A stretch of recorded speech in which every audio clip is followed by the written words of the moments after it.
संघर्ष। एक बार एक किसान भगवान से बहुत ही नाराज़ हो गया। किसान बहुत मेहनती था। बहुत मेहनत से वह खेतों में अनाज उगाता, उसकी देखभाल करता, पर अक्सर उसकी फसल खराब हो जाती। कभी सूखा पड़ जाता, कभी बाढ़ आ जाती, कभी तेज धूप, कभी आंधी। कोई न कोई कारण बन ही जाता कि उसकी फसल खराब हो जाती। एक दिन वह किसान गुस्से में आसमान की ओर देखकर भगवान से कहा, हे ईश्वर, आपको लोग सर्वज्ञात मानते हैं कि आप सब जानते हैं, कहते हैं कि आपकी इच्छा के बिना एक पत्ता भी नहीं हिलता, पर मुझे तो लगता है कि आप छोटी से छोटी बात भी नहीं जानते। आपको तो ये भी नहीं पता कि खेती बाड़ी कैसे की जाती है।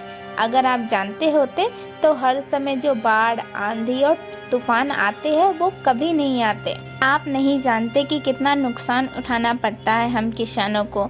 यदि आप मेरे हाथ में यह शक्ति दे दे कि जैसा मैं चाहूँ वैसा ही मौसम कर दूँ, फिर आप देखना, मैं अन्न का भंडार लगा दूंगा।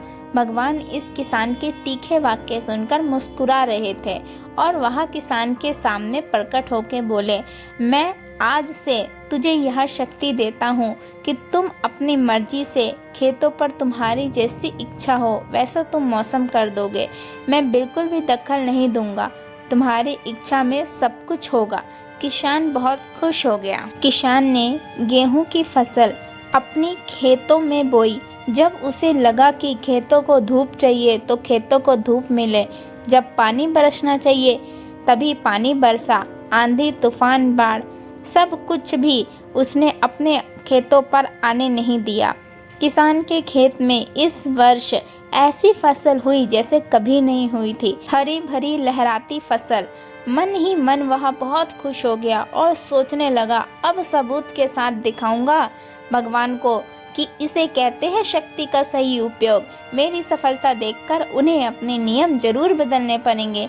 कुछ दिन गुजरे, फसल काटने को तैयार हो गए। किसान बहुत उत्सुकता के साथ फसल को काटने लगा, पर जैसे ही उसकी नजर गेहूं के बालियों पर गया तो उसने अपना सिर पीट लिया और वह रोने चिल्लाने लगा।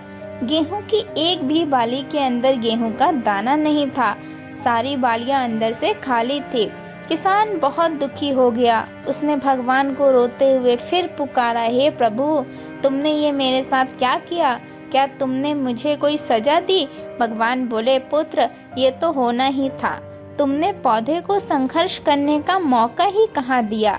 ना तो तुमने उन्हें आंधियों से जूझने दिया, ना तेज बारिश से सहने दिया और ना ही धूप में तपने दिया।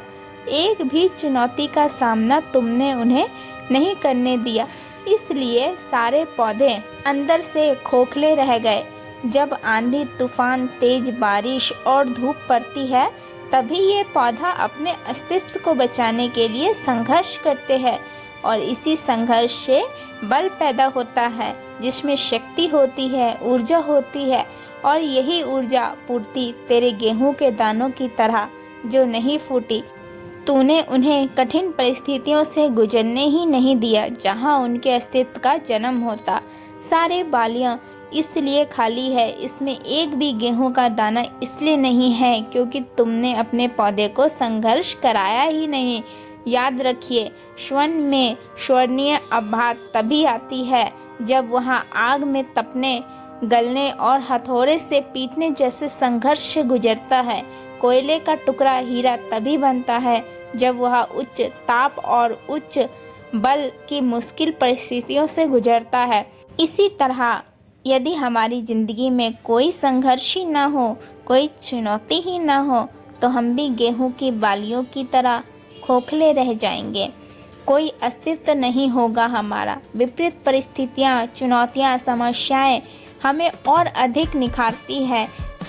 यदि जीवन में कठिन परिस्थितियां और चुनौतियां आए तो घबराना मत, बल्कि सामना करना, विश्वास करना कि आप और अधिक निखर जाओगे और अधिक मजबूत बन जाओगे।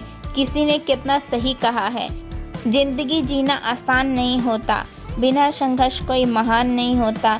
जब तक ना पड़े हथौड़े की चोट तब तक पत्थर भी भगवान नहीं होता।